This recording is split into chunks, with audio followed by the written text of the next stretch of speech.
الله وبركاته.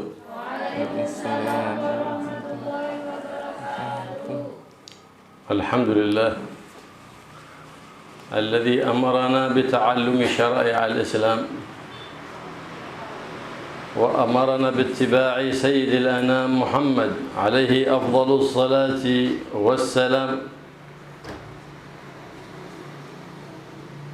وقد قال صلى الله عليه وعلى آله وصحبه وسلم: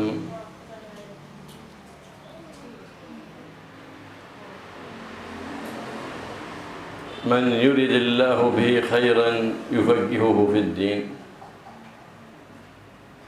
فإن التفقه في الدين دليل على محبة رب العالمين.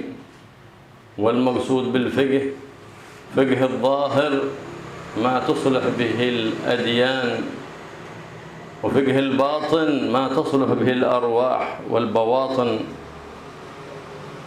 لأن الله سبحانه وتعالى ينظر إلى البواطن كنظره إلى الظواهر. وقد قال صلى الله عليه وآله وسلم: إن الله ينظر إلى قلوبكم فربنا رب القلوب وهو علام الغيوب. وأمرنا باتباع النبي محمد الحبيب المحبوب صلى الله عليه وآله وسلم. الله يرزقنا كمال الاتباع لهذا النبي العظيم وكمال الاقتداء به في الحركات والسكنات وفي الأقوال والأفعال، ويحيينا على اتباعه ومحبته ويحشرنا في زمرته في عافية يا رب العالمين.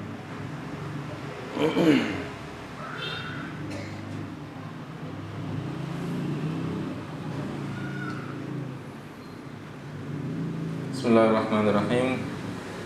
Beliau Habib Abdullah Muhdar setelah berhamdalah dan bersalat kepada Nabi Muhammad sallallahu alaihi wasallam, beliau mengatakan, Allah memerintahkan kita untuk mempelajari ilmu agama dan memerintahkan kita untuk mengikuti Nabi Muhammad sallallahu alaihi wasallam. Dalam sebuah hadis Rasulullah SAW bersabda, "Man yuridillahu bi khairan yufaqihu fiddin." Orang yang Allah kehendaki dengannya kebaikan, maka orang tadi itu akan dipandaikan dalam ilmu agama. Oleh karena itu, seseorang itu bisa mengerti atau pandai dalam ilmu agama itu merupakan dalil bahwa orang itu dikehendaki baik oleh Allah Subhanahu wa taala. Kemudian ilmu fikih yang dikatakan tafaqquh fid din, pandai dalam hal agama. Ilmu fikih itu ada dua. Ada fikih zahir, ada fikih batin. Fikih zahir, fikih yang nampak. Itu adalah ilmu untuk memperbaiki agama kita, perilaku zahir, amaliyah ibadah. Kemudian fikih batin itu yang memperbaiki hati-hati kita. Karena Allah Subhanahu wa taala memandang kepada batin sebagaimana Allah memandang kepada zahir. Dalam sebuah hadis Nabi sallallahu alaihi wasallam mengatakan, sesungguhnya Allah memandang kepada hati kalian. Allah ini adalah Tuhannya hati, Alamul ghuyub, yang mengetahui perkara yang tidak diketahui oleh manusia. Kemudian Allah Subhanahu wa taala memerintahkan kita untuk mengikuti Nabi Muhammad sallallahu alaihi wasallam. Mudah-mudahan Allah memberikan kita kesempurnaan di dalam mengikuti Nabi Muhammad sallallahu alaihi wasallam dan menghidupkan kita dalam mengikuti Nabi Muhammad sallallahu alaihi wasallam dan mencintai Nabi Muhammad sallallahu alaihi wasallam dan mengumpulkan kita nanti di akhirat bersama Nabi Muhammad sallallahu alaihi wasallam. أمر النبي محمد صلى الله عليه وسلم بتعليم النساء لعلمه بأن بصلاح النساء تصلح البلاد وتصلح العباد وتصلح الأولاد، فينشأ أولاد من الطراز الأول على خير منشأ، على قلوب سليمة، على استقامة في دين الله سبحانه وتعالى. فلهذا اعتنى السلف الصالح بجمع رسائل خاصة لتعليم النساء واجتماع النساء الذي فيه الغيبة والنميمة، هذه اجتماعات محرمة، والذي فيه القيل والقال في الكلام المباح فهذا ضياع وقت. واجتماع النساء في مجالس الصلاة على النبي خير وبركة، في مجالس الذكر خير وبركة، في مجالس المولد أو قراءة البردة خير وبركة، لكن أفضل من هذا كله اجتماعهن لتعلم أمر دينهن. هذا هو أعظم المجالس وأفضل المجالس، إذ النبي محمد صلى الله عليه وسلم يقول: حضور مجلس علم خير من صلاة 1000 ركعة، ومن عيادة 1000 مريض، ومن تشجيع 1000 جنازة. وقد ورد في الحديث عنه صلى الله عليه وعلى آله وصحبه وسلم عندما خرج إلى مسجده صلى الله عليه وسلم فإذا في المسجد مجلسان: مجلس يتفقهون في الدين يتعلمون الحلال والحرام، ومجلس آخر يدعون الله ويسألونه في ذكر ودعاء. فقال صلى الله عليه وآله وسلم: كلا المجلسين إلى خير. هذا مجلس الذكر والدعاء مجلس خير، ومجلس التعلم بالحلال والحرام مجلس خير. أما هؤلاء الذين جلسوا للذكر والدعاء فيدعون الله تعالى، وأما هؤلاء الذين جلسوا يتذاكرون في الحلال والحرام فيتعلمون ويفقهون الجاهل، هؤلاء أفضل. بالتعليم أرسلت. فالنبي محمد صلى الله عليه وسلم بعث معلما هاديا للناس لإخراجهم من ظلمات الجهل إلى نور العلم. ثم قعد صلى الله عليه وآله وصحبه وسلم مع أي المجلسين؟ قعد مع المجلس الذي يتفقه في الدين، الذي يتعلم ما أحل الله وما حرم الله، مع المجلس الذي يتعلم فيه شرائع الإسلام. هذا في مجلس الصلاة خير، ومجلس الذكر خير، ومجلس الدعاء خير، لكن أفضل المجالس هي مجالس العلم. فعجيب من يترك مجلس العلم ويحرص على أن يترك مجلس العلم ويحرص على حضور مجلس المولد، لكن مجلس العلم يضيق قلبه منه، ذاك لأنه ما عرف الأفضل. فأرشدنا النبي محمد صلى الله عليه وسلم للأفضل، وأنه أفضل شيء هو مجلس العلم. فلمجلس العلم وقت، والمجلس المولد والصلاة على النبي محمد صلى الله عليه وسلم وقت، ولمجلس الذكر والدعاء وقت. وهكذا إذا رتب الإنسان أوقاته فإن عمره يتبارك، فينجز في العمر القصير أعمال كثير مرضية عند الله سبحانه وتعالى تعليه درجات عند رب البريات.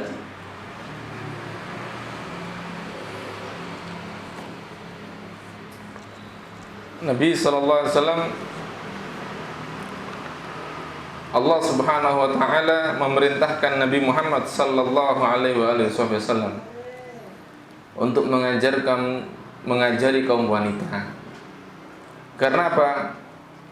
Karena dalam mengajari kaum wanita itu adalah kebaikan yang luar biasa.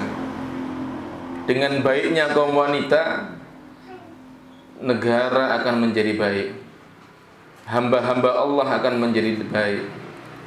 Dengan baiknya kaum wanita, anak-anak yang tumbuh ada di rumah tangga tersebut akan menjadi baik, mendapat pendidikan yang baik.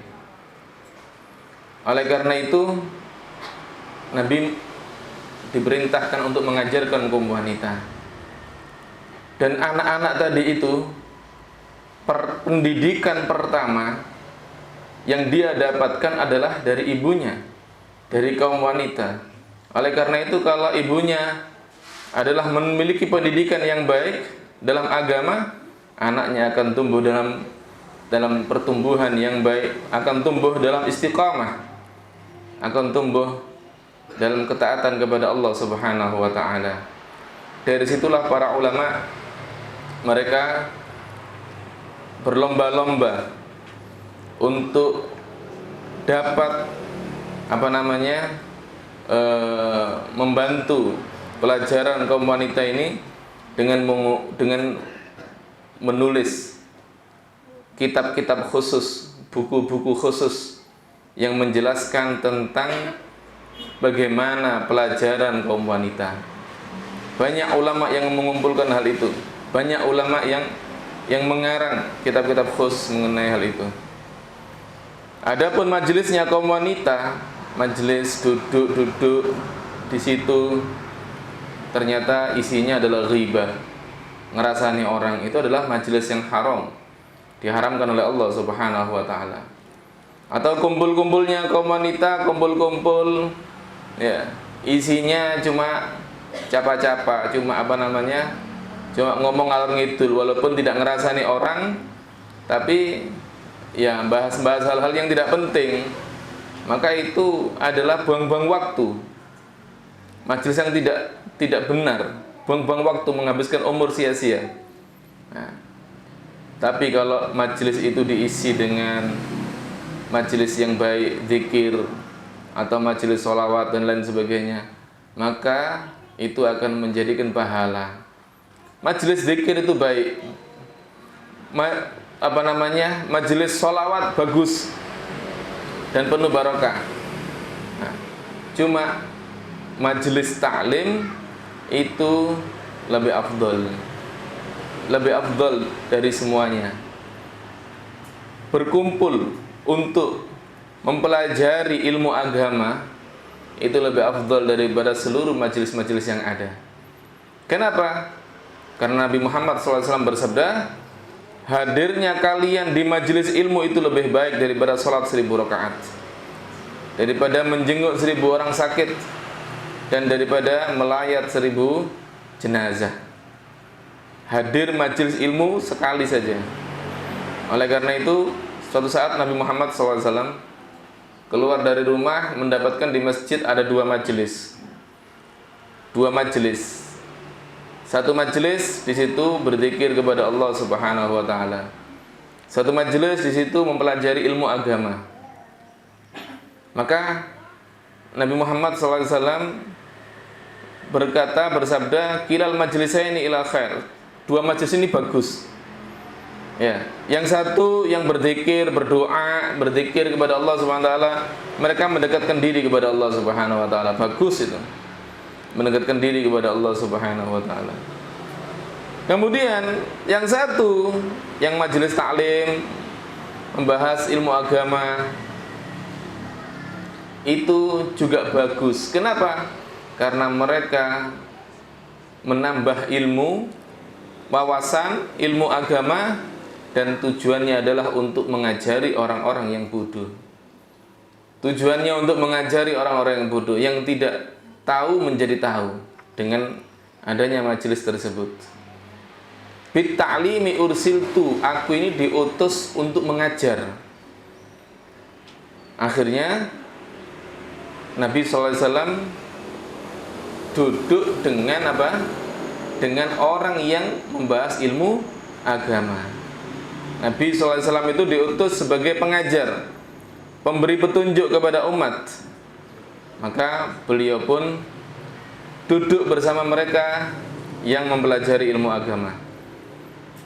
Majelis zikir itu bagus, majelis selawat itu bagus, tapi majelis taklim itu lebih bagus, lebih afdol.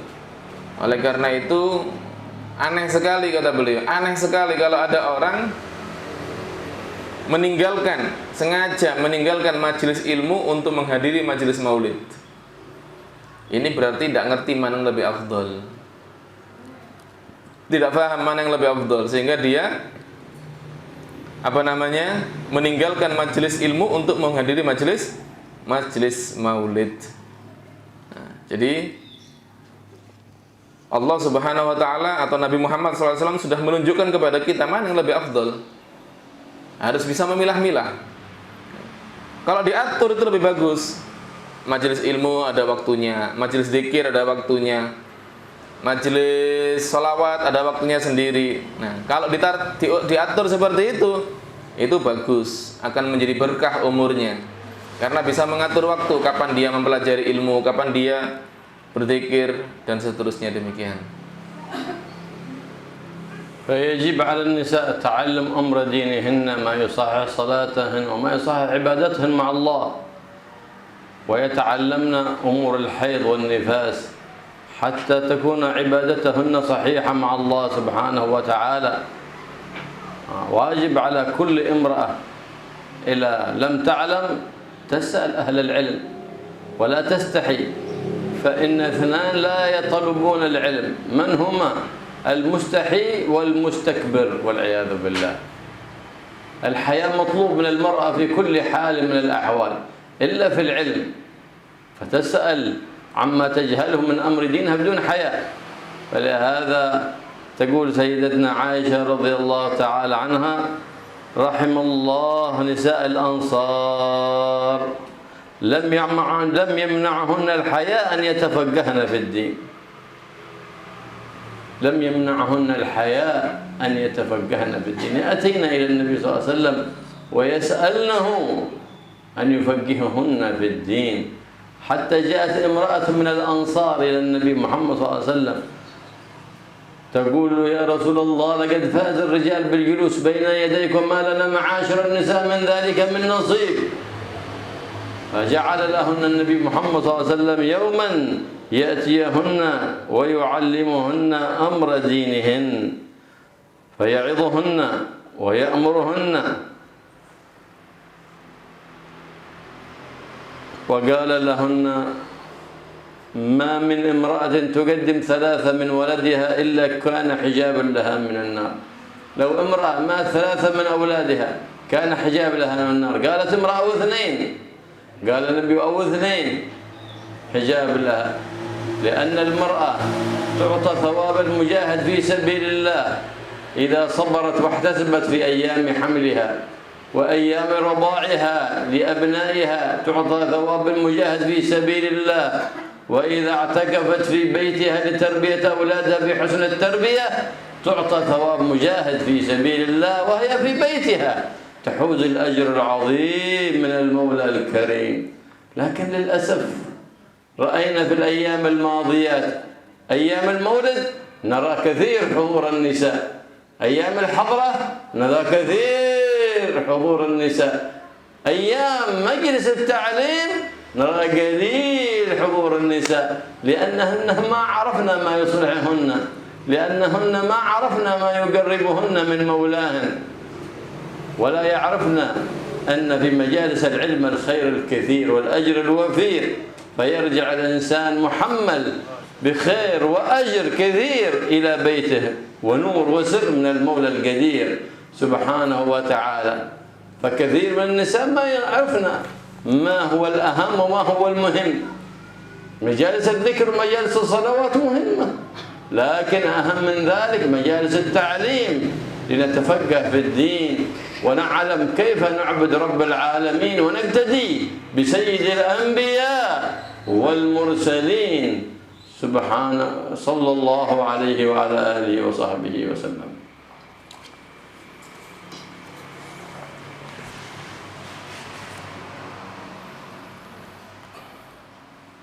Wajib perempuan itu belajar ilmu agama, itu wajib. Wajib mempelajari ilmu yang dapat menjadikan sholatnya sah, ibadahnya sah, puasanya sah. Wajib mempelajari ilmu-ilmu mengenai haid dan nifas. Wajib mempelajari segala ilmu yang menjadikan ibadahnya menjadi sah. Itu harus wajib. Nanti kalau tidak paham, bisa tanya. Oh ini saya tidak paham. Tanya, silakan tanya. Jangan malu. Ada dua orang yang tidak mungkin bisa mendapatkan ilmu. Dua orang ini tidak mungkin bisa mendapatkan ilmu. Yang pertama, orang yang malu. Yang kedua, orang yang sombong. Tidak akan mendapatkan ilmu. Malu itu harus. Untuk perempuan, wajib malu, harus malu. Tapi untuk masalah ilmu, jangan. Jangan malu. Silakan tanya. Apa yang kalian tidak paham. Tidak boleh malu. Oleh karena itu Sayyidah Aisyah radhiyallahu anha, beliau mengatakan, rahimallahu nisal ansar. Mudah-mudahan Allah merahmati wanita-wanita Ansar, tidak mencegah mereka rasa malu daripada mengetahui ilmu agama. Mereka ingin dapat memahami ilmu agama itu, mereka tidak terhalang oleh rasa malu. Sehingga salah satu di antara mereka datang kepada Nabi Muhammad sallallahu alaihi wasallam dan bertanya kepada Nabi Muhammad, meminta kepada Nabi Muhammad sallallahu alaihi wasallam. Kata yang satu tadi itu, ya Rasulullah, kaum laki-laki telah beruntung. Beruntung karena apa? Karena mereka mendapatkan pelajaran dari Anda, sedangkan kami tidak mendapatkan pelajaran dari Anda. Akhirnya Rasulullah SAW menyiapkan satu hari khusus. Satu hari khusus Nabi membuat pengajian kepada mereka, memberi nasihat kepada mereka, menyuruh mereka dengan beberapa perintah. Dan di situ Rasulullah SAW menyampaikan sebuah hadisnya. Beliau mengatakan, ma min imra'atin tuqaddimu thalathan min auladiha. Tuqaddim yakni yamut 'alaiha thalatha. Yamut 'alaiha.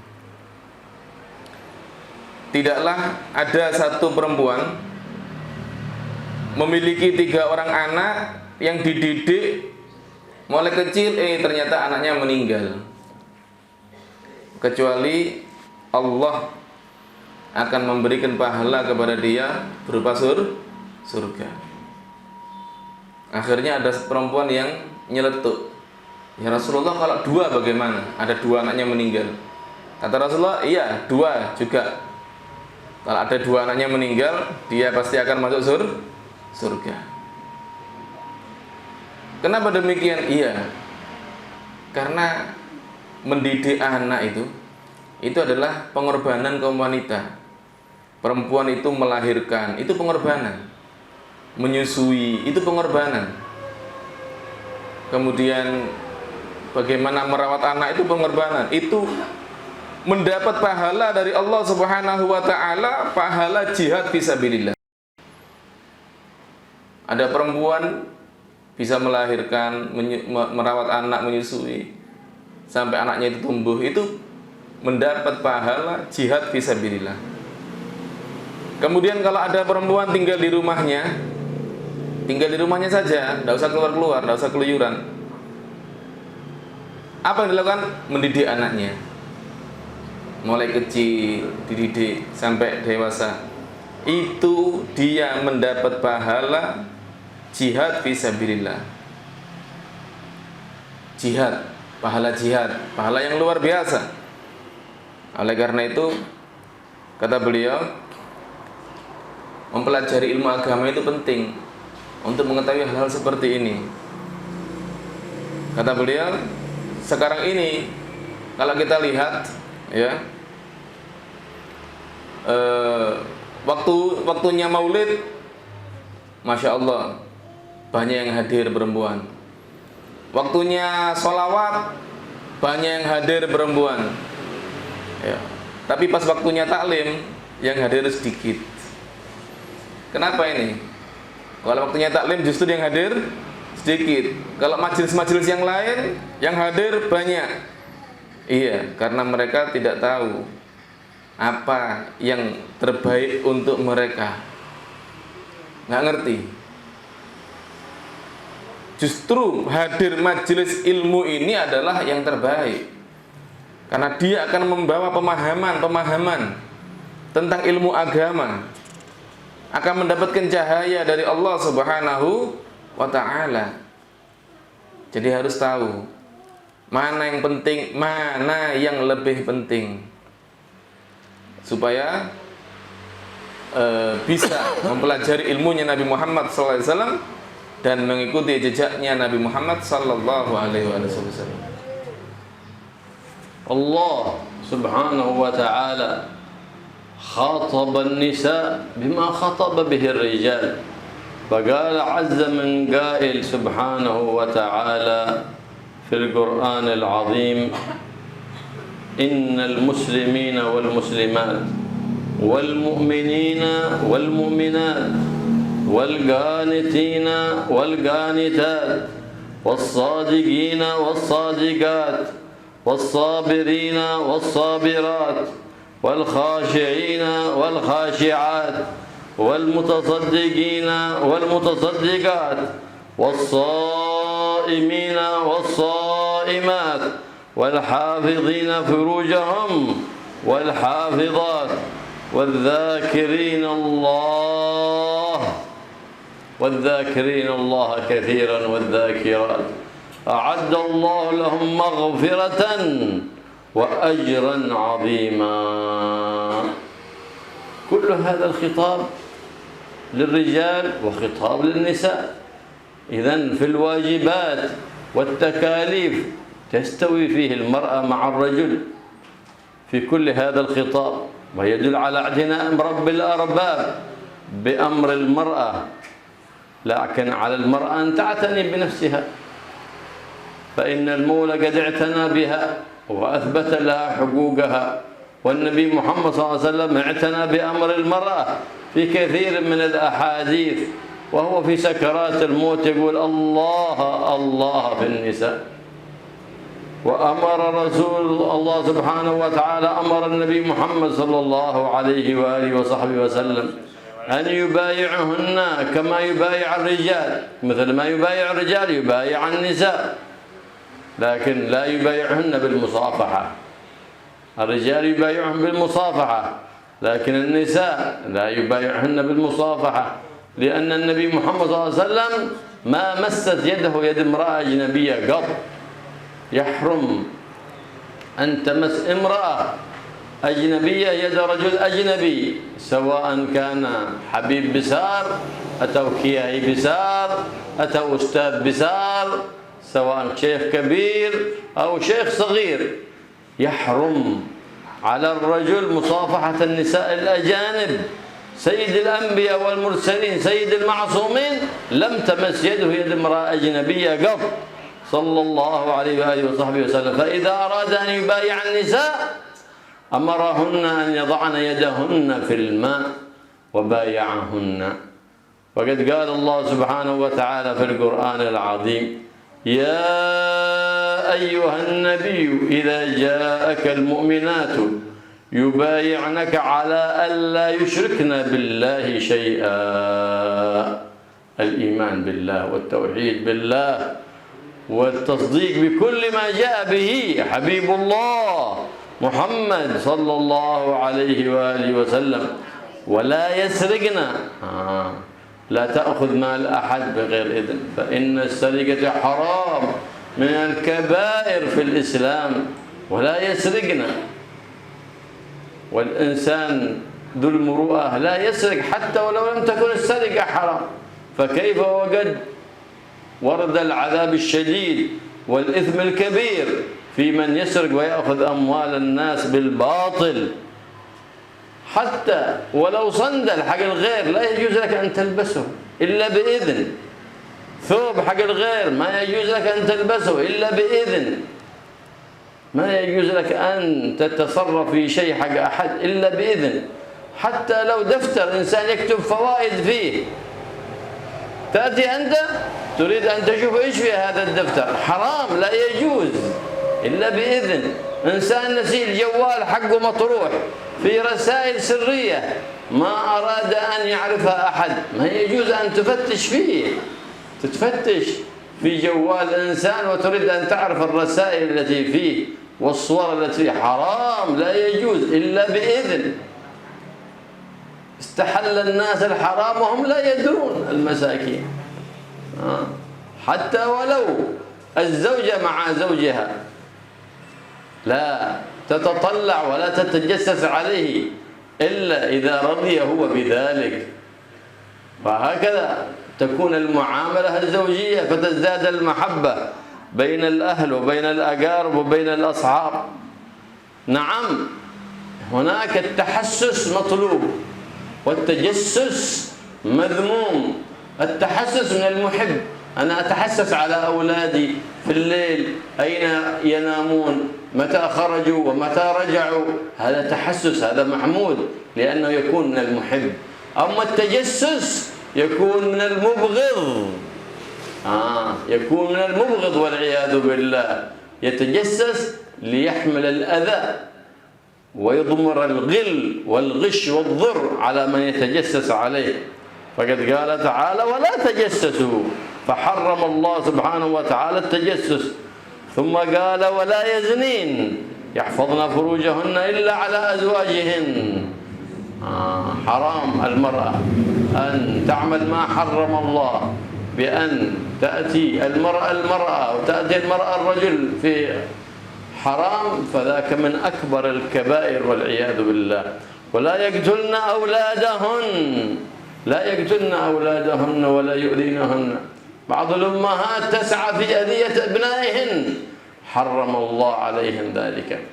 تعطيهم ما يموتوا في ناسي قورين أو أندومي، هذا حرام على هذه الأم، حرام. تطرح ماجي موتو أو ماجي أو كل ذلك لا يجوز لها، لأن تضر أبنائها بماجي موتو. تعطي أولادها الصغار الجوال، يضره ذبذبات تلك الجوال، حرام عليها. امرأة ظالمة والعياذ بالله، من المجرمات وهي لا تدري مسكينة، وتظن أنها من الرحيمات وهي من المجرمات الآثمات عند رب البريات. تشتري لأولادها الطعام من الأسواق ولا تطبخ لهم في بيتها طعام له ذواق، وما تدري ما طعام الأسواق، ربما حلال وربما حرام، والله أعلم. وأخبث من هذا تجعل التنباك يشرب في بيتها وتسكت ساكتة، بل ربما تقدم الطفاية ليستخدمها الضيف، بدل أن يطرد الضيف الذي يشرب التنباك من البيت، يطرد من البيت، اخرج إلى الشارع أو إلى كمرمندي واشرب ذلك الشيطان في محل الشياطين. فلا ينبغي أن تشربه في بيتها. هذه تحب أبنائها لأنها ما تريد أبنائها أن يروا ذلك الشخص الذي يشرب التنباك أو أن يشموا تلك الرائحة الكريهة. هذه تحب أولادها.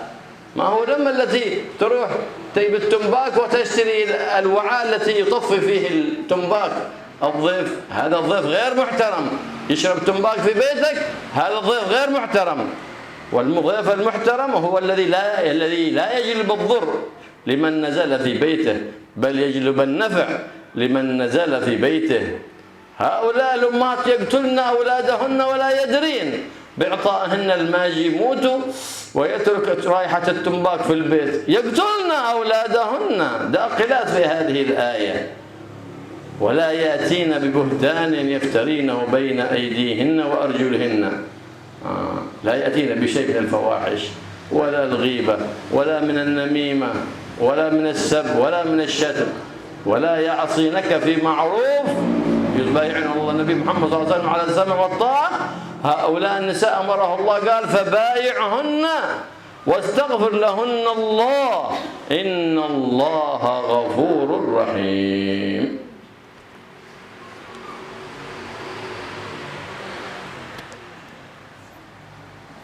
Allah Subhanahu wa taala berseru kepada wanita sebagaimana Allah berseru kepada laki-laki. Allah berseru kepada wanita sebagaimana Allah berseru kepada kaum laki-laki. Dalam sebuah firman Allah Subhanahu wa taala berfirman, Innal muslimina wal muslimat, sesungguhnya kaum muslimin, kaum muslim laki-laki dan kaum muslim perempuan, dan kaum wal mukminina wal mukminat, orang-orang beriman dari laki-laki dan perempuan. Kemudian wal qanitina wal qanitat, orang-orang yang beribadah dari laki-laki dan perempuan. Wassadiqin wassadiqat, orang-orang yang bersungguh-sungguh, yang jujur dari laki-laki dan perempuan. Kemudian orang-orang yang sabar dari laki-laki dan perempuan. Orang-orang yang khusyuk dari laki-laki dan perempuan. Orang-orang yang bersedekah dari laki-laki dan perempuan. Orang-orang yang berpuasa dari kaum laki-laki dan perempuan. Orang-orang yang menjaga kemaluannya dari laki-laki dan perempuan. Dan orang-orang yang berzikir kepada Allah Subhanahu wa taala dari kaum laki-laki dan perempuan. Kenapa mereka? A'addallahu lahum maghfiratan wa ajran 'azima. Allah menyiapkan untuk mereka ampunan dan pahala yang besar. Ini semua adalah seruan dari Allah Subhanahu wa taala. Seruan untuk laki-laki dan perempuan. Artinya apa? Sama. Perintah Allah untuk laki-laki, perintah Allah untuk perempuan itu sama. Jadi Allah Subhanahu wa taala sangat perhatian dengan kaum wanita. Perhatian dengan urusan kaum wanita. Oleh karena itu sepatutnya perempuan tadi itu perhatian dengan dirinya. Dia harus tahu apa yang seharusnya ia lakukan, apa yang terbaik untuk dirinya. Karena Allah perhatian dengan dirinya. Nabi Muhammad SAW perhatian dengan kaum wanita. Dalam sebuah hadis diriwayatkan bahwa ketika Rasulullah mau meninggal, apa wasiat Nabi Muhammad SAW? Nabi Muhammad SAW berwasiat Allah fin nisa. Bertakwalah kalian kepada Allah, bertakwalah kalian kepada Allah. Dalam urusan perempuan, mau meninggal masih berwasiat untuk perempuan. Dan Nabi Muhammad SAW memerintahkan kaum perempuan sebagaimana Nabi Muhammad memerintahkan kaum laki-laki. Sama. Perintahnya sama. Kemudian baiat juga sama. Ketika Rasulullah SAW membaiat kaum laki-laki, maka Nabi Muhammad juga membaiat kaum perempuan. Tapi ketika membaiat kaum laki-laki, Nabi Muhammad SAW berjabat tangan. Sedangkan ketika membaiat kaum wanita, kaum perempuan, Nabi Muhammad tidak berjabat tangan. Membaiat para wanita tanpa berjabat tangan. Dan Nabi Muhammad SAW tidak pernah berjabat tangan dengan perempuan yang tidak halal baginya. Jadi haram seorang perempuan berjabat tangan dengan laki-laki lain yang bukan mahram dan bukan suaminya. Hukumnya haram, tidak boleh, kata beliau, haram, dosa. Walaupun laki-laki itu adalah habib besar, haram. Atau kiai besar, haram. Atau ustadz besar, haram. Orang tua atau anak kecil, haram. Kalau itu adalah tidak halal baginya. Apalagi Nabi Muhammad sallallahu alaihi wasallam. Nabi Muhammad sallallahu alaihi wasallam ini adalah Sayyidul Ma'sumin, pemimpin daripada orang-orang yang dijaga oleh Allah Subhanahu wa taala. Tidak pernah sama sekali tangan beliau yang sangat mulia menyentuh perempuan yang tidak halal baginya. Lah terus bagaimana? Nabi memerintahkan mereka untuk meletakkan tangan mereka di air, dan beliau pun membaiat mereka. Dalam sebuah ayat Allah SWT menerangkan, ya ayyuhan nabiyyu idza ja'akal mu'minat, wahai Nabi, jika datang kepadamu kaum perempuan-perempuan yang beriman, yubayya'naka, membaiat kamu, ala an la yusyrikna, membaiat untuk tidak syirik kepada Allah Subhanahu wa taala. Baiat dengan iman, baiat dengan benar-benar mempercayai Allah Subhanahu wa taala, meyakini keberadaan Allah Subhanahu wa taala, dan tidak mencuri, wala yasrikna, baiat untuk tidak mencuri, bahwa mencuri itu adalah haram, termasuk dosa-dosa besar. Orang yang memiliki harga diri, dia tidak akan mencuri. Seandainya mencuri itu tidak dosa pun dia tidak akan mencuri, karena bukan haknya. Apalagi mencuri itu adalah dosa besar. Walaupun cuma sendal yang bukan miliknya, jangan dipakai kecuali dengan izin. Baju yang bukan miliknya jangan dipakai kecuali dengan izin. Jangan menggunakan barang milik orang lain kecuali dengan izin. Walaupun cuma sekedar buku dia tidak bawa buku, buka buku temennya, haram kecuali dengan izin. Atau HP, dia tidak bawa HP ketinggalan, ada HP temennya mau dibuka, haram. Barangkali di situ ada pesan-pesan yang sifatnya rahasia, privasi, yang dia malu jika dibuka oleh orang lain, atau foto-foto yang dia malu jika dilihat oleh orang lain, haram membuka barang milik orang lain kecuali dengan izin. Juga membuka masalah HP ini, khususnya membuka HP orang, diteliti apa yang di dalamnya, WhatsApp-nya apa saja, chat sama siapa saja, haram, tidak boleh. Bahkan istri bersama suaminya tidak boleh. Istri buka-buka HP suaminya, pingin tahu, ayo iki chattingan ambek sopo ae iki, ya. WhatsAppan ambek sopo ae iki. Haram. Tidak boleh kecuali dengan izin dan ridha daripada suaminya. Harus tahu batasan-batasannya, mana yang diperbolehkan, mana yang tidak diperbolehkan, sehingga terjadi rasa cinta dan kasih sayang kepada dua suami istri tadi itu. Tidak saling curiga, tidak saling mengawasi, tidak saling memata-matai, tidak. Itu dilarang semuanya. Nah, di situ ada beliau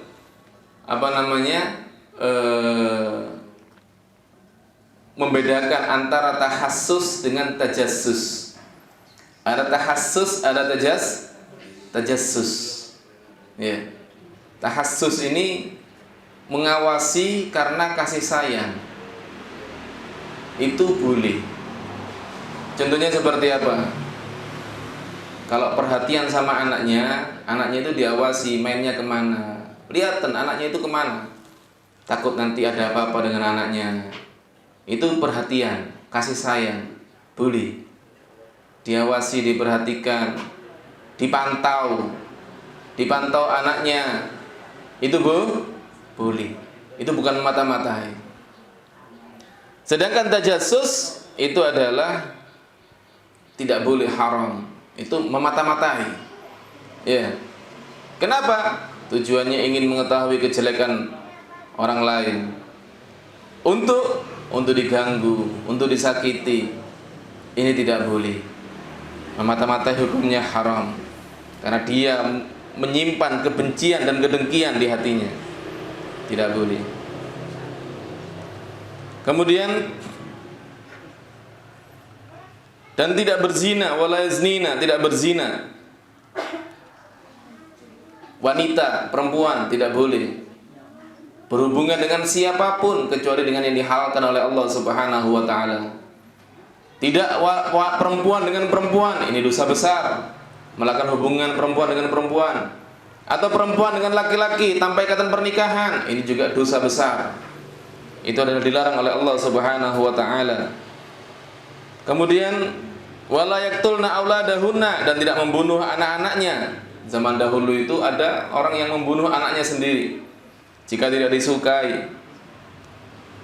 Kemudian termasuk jangan sampai berusaha untuk mengganggu anaknya, menyakiti anaknya. Kata Habib Abdullah Muhdar, sekarang ini banyak perempuan yang berusaha menyakiti anaknya. Tanpa disadari dia ingin berusaha menyakiti anaknya. Apa contohnya?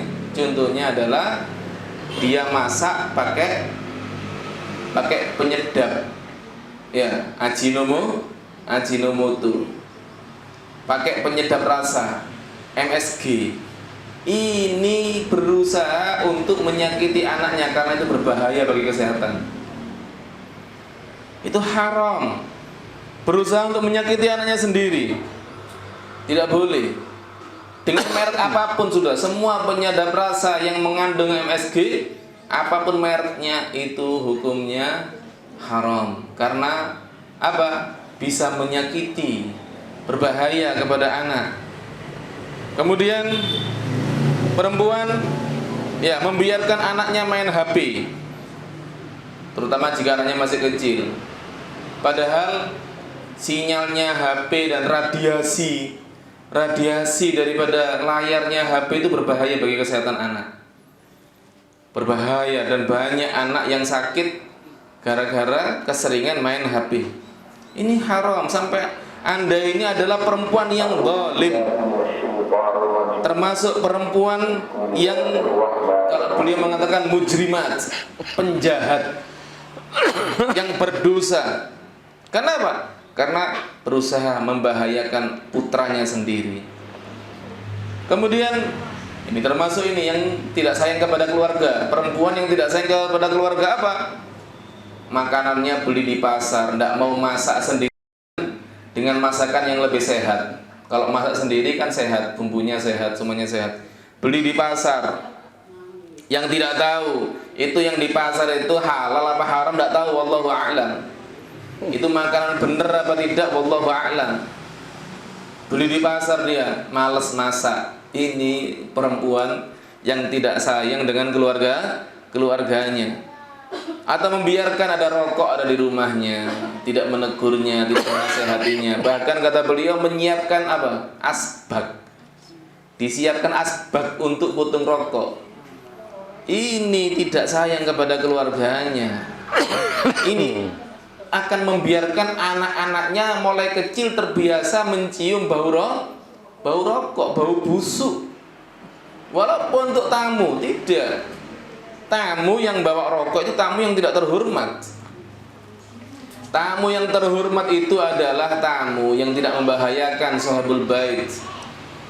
Justru tamu yang memberi manfaat kepada sahibul bait itu adalah tamu yang terhormat, tidak malah membahayakan. Nah, jadi apa namanya? Kalau mau rokok, kalau rokokan di luar saja. Atau kalau mau rokok di kamar mandi, tempatnya setan. Ya. Karena dia mau menghisap apa? Daun-daunan setan. Wes, kono ambek setan bareng itu. Ya, di kamar mandi. Jadi perempuan yang masaknya pakai ajinomoto atau perempuan yang memberikan apa namanya HP kepada anaknya itu termasuk yang membunuh anaknya dan tidak sayang kepada anaknya. Kemudian walayatina bibuhtan, dan tidak menfitnah orang lain. Tidak memfitnah orang lain. Ya. Yaftarinahu baina aidihinna wa arjulihinna. Kemudian dan wala ya'sinaka fi ma'ruf, dan tidak bermaksiat kepada engkau wahai Nabi Muhammad SAW di dalam urusan kebaikan.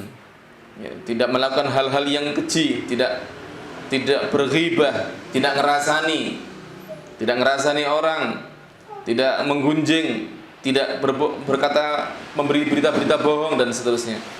Maka jika ada wanita-wanita seperti itu, fabayyahunna, baiatlah mereka, wastaghfir lahunallah, mintakan ampun kepada Allah untuk mereka. Innallaha ghafurun rahim, sesungguhnya Allah adalah Maha Pengampun dan Maha Penyayang.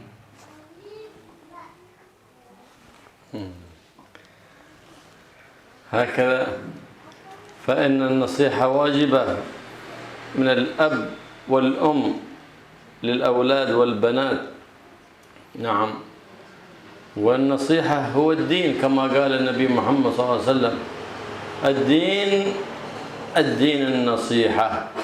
النبي محمد صلى الله عليه وسلم بعد أن صلى العيد قام يخطب ويعظ الناس، فلما وعظ الناس خرج لجماعة النساء، وجد النساء مجتمعات، فوعظهن فقال لهن: يا معشر النساء تصدقنا فإني رأيتكن أكثر أهل النار. فقلنا: لما يا رسول الله نحن أكثر أهل النار؟ فقال صلى الله عليه وآله وسلم: تكثرن اللعن، أي لسانهن بذيء في السب والشتم والغيبة والنميمة واللعن والعياذ بالله. وتكفرن العشير، زوجها يحسن إليها طول العمر ثم إذا أساء إليها مرة واحدة قالت: مني ما قد رأيت منك خيرا قط، والعياذ بالله. تجحد نعمة الزوج عليها وتجحد ما أكرمها في السنين الماضيات. هكذا كان سبب أنهن أكثر أهل النار. فقال النبي محمد صلى الله عليه وسلم: ما رأيت من ناقصات عقل ودين أذهب للب الرجل الحازم أكثر من إحداكن. ثم بعد ذلك انصرف النبي محمد صلى الله عليه وسلم إلى بيته، فجاءت له زينب زوجة ابن مسعود تستأذن على النبي: يا رسول الله إن زينب تستأذن عليك. قال: أي الزيانب؟ كثير من اسمهن زينب. قال: قيل له: زينب زوجة ابن مسعود. فقال: ائذنوا لها بالدخول.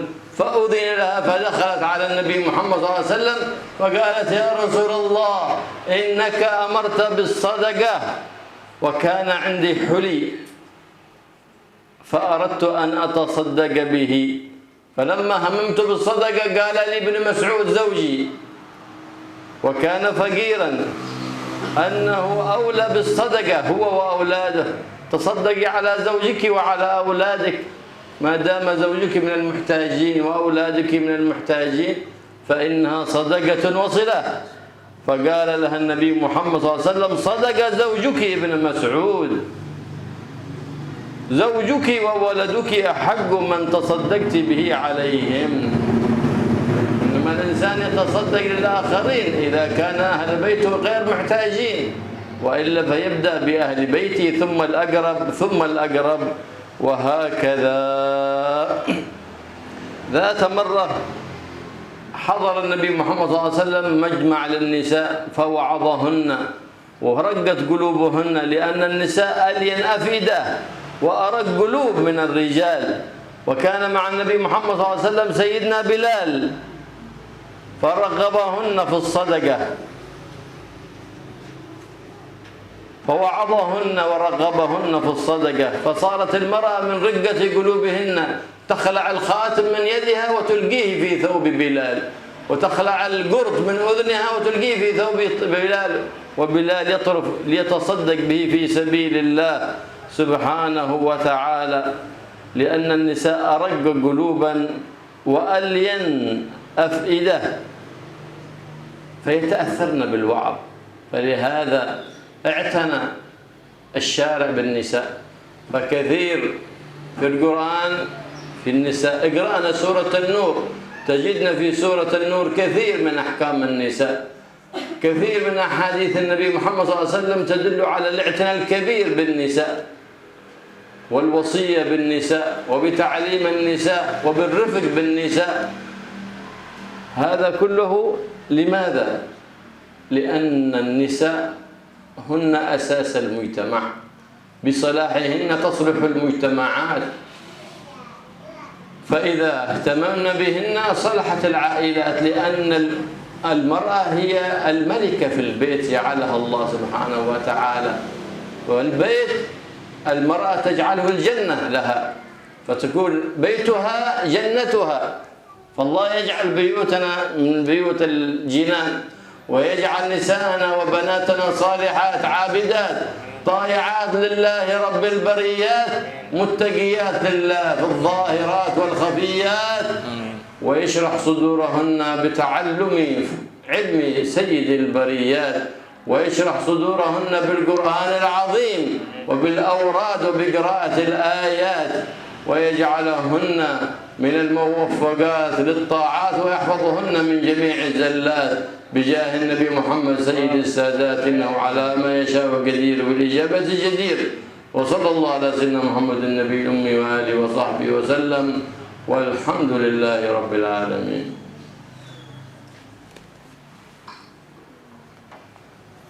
Demikianlah wajib seorang bapak, seorang ibu untuk menasehati anak-anaknya, menasehati putra-putranya, menasehati putri-putrinya. Karena agama ini adalah nasihat. Ad-dinu nasihah. Agama itu adalah nasihat. Nabi SAW diutus untuk memberikan nasihat. Kemudian suatu saat Rasulullah SAW setelah salat hari raya beliau berkhutbah. Kemudian setelah berkhutbah beliau datang ke kelompok perempuan. Di situ ada perempuan juga yang ikut salat berkelompok begitu. Kemudian Nabi Muhammad SAW berkata kepada perempuan-perempuan tadi itu, para wanita yang banyak sedekah, karena aku melihat kalian ini adalah kebanyakan penduduk neraka. Kebanyakan penduduk neraka adalah wanita. Kemudian mereka bertanya kepada Rasulullah, kok bisa ya Rasulullah? Yang banyak perempuan di neraka?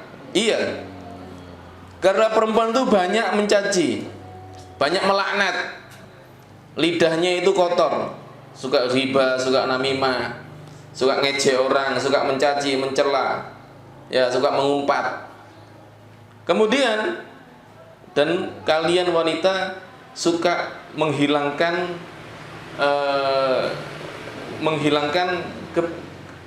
kebaikan orang lain. Mudah sekali menghilangkan kebaikan orang lain. Jadi kalau suaminya itu misalnya Masya Allah baik, ya, bertahun-tahun hidup dengan suaminya itu baik, dikasih nafkah, dikasih ini itu baik, satu kali saja suaminya menyakiti hatinya, langsung ngomongnya bertahun-tahun kamu tidak pernah baik kepada saya. Hilang semua kebaikan suami dalam bertahun-tahun. Dalam sekali menyakiti hatinya langsung dilupakan semuanya. Itu perempuan. Kemudian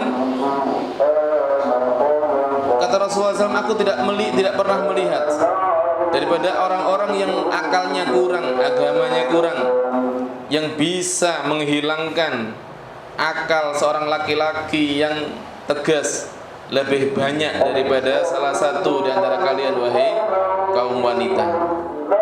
Kemudian setelah itu Rasulullah pergi pulang ke rumahnya. Ketika Nabi sholat di rumahnya, ada seorang perempuan bernama Zainab datang ke rumah Nabi Muhammad SAW, minta izin untuk bertemu dengan Rasulullah SAW. Kemudian ada yang memintakan izin, ya Rasulullah, ini ada Zainab ingin bertemu Anda. Rasulullah bertanya, Zainab yang mana? Karena banyak yang bernama Zainab. Maka dijawab, ini Zainab istrinya Ibn Mas'ud. Kata Rasulullah, ya sudah, boleh masuk.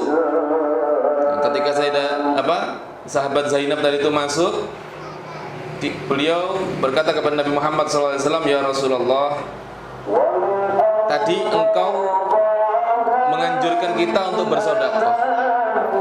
Kemudian saya ini punya perhiasan.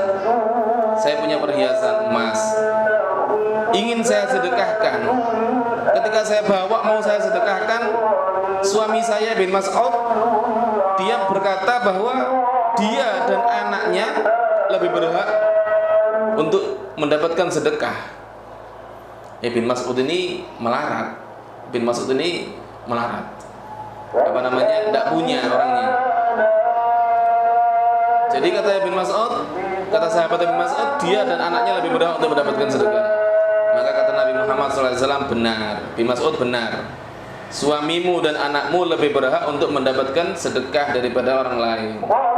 Kata Rasulullah SAW. Jadi ketika bersedekah itu harus tahu mana yang lebih berhak untuk diberikan sedekah. Ya. Untuk seorang perempuan, suaminya lebih berhak jika memang suaminya membutuhkan. tidak mampu, anak-anaknya jika membutuhkan tidak mampu, maka itu adalah sedekah dan menyambung hubungan silaturahim dengan sedekah tersebut. Shadaqatun wasilah. Jadi ketika orang itu mau bersedekah, didahulukan pertama keluarganya dulu dilihat. Siapa keluarganya yang tidak mampu, dikasih. Kemudian yang lebih dekat dan seterusnya demikian. Jangan sedekah kepada tetangga atau teman, tapi di dalam rumahnya masih ada yang tidak mampu, yang membutuhkan sedekah tersebut. Kemudian dalam kesempatan yang lain, Nabi Muhammad SAW juga memberi nasihat kepada kaum wanita. Jadi ketika itu Rasulullah bersama Sayyidina Bilal.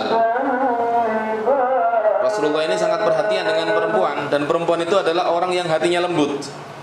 Hatinya lembut, ya, cepat perasaan. Perempuan itu cepat, sangat perasa. Rasulullah SAW dengan Sayyidina Bilal datang kepada jamaahnya para wanita, dan Nabi Muhammad memberi nasihat kepada mereka dan memerintahkan mereka untuk sedekah. Loh, itu perempuan-perempuan saking lembutnya hatinya, ya, kuatnya perasaannya, mendapatkan nasihat seperti itu langsung. Seketika itu juga cincin di tangannya, cincin emas dilepas, anting-anting di telinganya langsung dilepas, diberikan kepada Nabi Muhammad SAW. Dan Sayyidina Bilal yang nerima. Sayyidina Bilal beridaknya atau apa gitu, sebagai alat untuk menerima sedekah tadi itu. Jadi begitulah, syariat ini sangat perhatian dengan kaum wanita. Nabi Muhammad SAW sangat perhatian dengan kaum wanita, sangat perhatian dengan kaum wanita. Kalau kita baca Al-Quran itu banyak hal-hal yang berhubungan dengan kaum wanita. Silakan buka surat Nur, baca itu. Di situ banyak hukum-hukum tentang kaum wanita, dan juga banyak dalam hadis, dalam Al-Quran, wasiat-wasiat untuk kaum wanita, pelajaran-pelajaran untuk kaum wanita, bagaimana lemah lembut bersama kepada mereka. Kenapa? Wanita itu adalah pondasinya masyarakat itu wanita. Kalau wanitanya baik, masyarakatnya pasti baik. Kenapa? Wanitalah yang mendidik mulai sejak dia ada di rumah. Wanita itu adalah ratu ada di rumah. Dia menjadi ratu di rumahnya. Oleh karena itu, seorang ratu harus baik dulu supaya rakyatnya menjadi baik. Oleh karena itu, syariat memperhatikan pendidikan kaum wanita. Kemudian beliau tadi berdoa dengan doa yang sangat panjang. Mudah-mudahan para wanita dilapangkan dadanya oleh Allah Subhanahu wa taala dan diberi taufik oleh Allah Subhanahu wa taala. La ilaha illallah al-mawjud fi kulli zaman. La ilaha illallah al-ma'bud fi kulli makan. La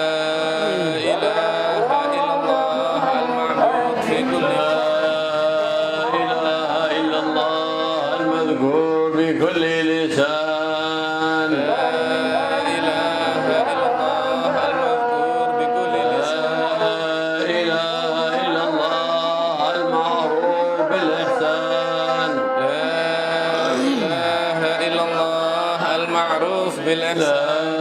لا إله إلا الله كل يوم هو في شان. لا إله إلا الله كل يوم هو في شان.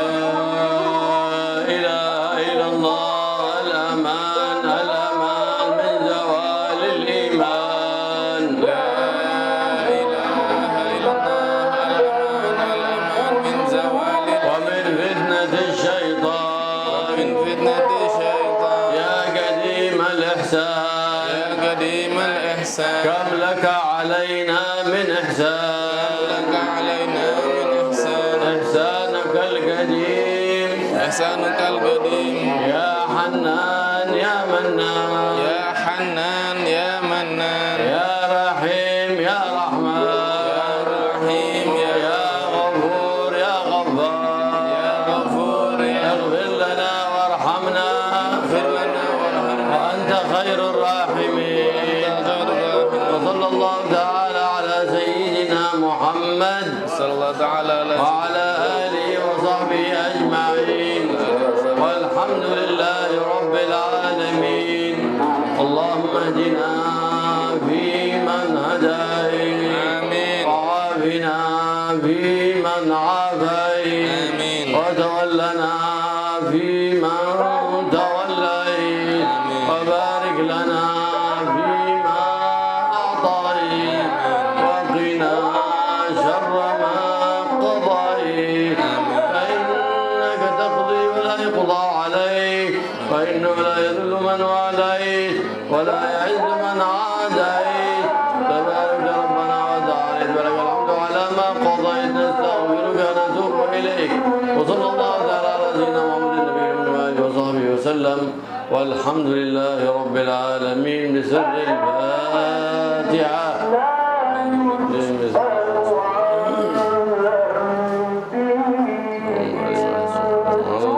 الضالين يا ربنا اعترفنا بأننا اقترفنا وأننا أسرفنا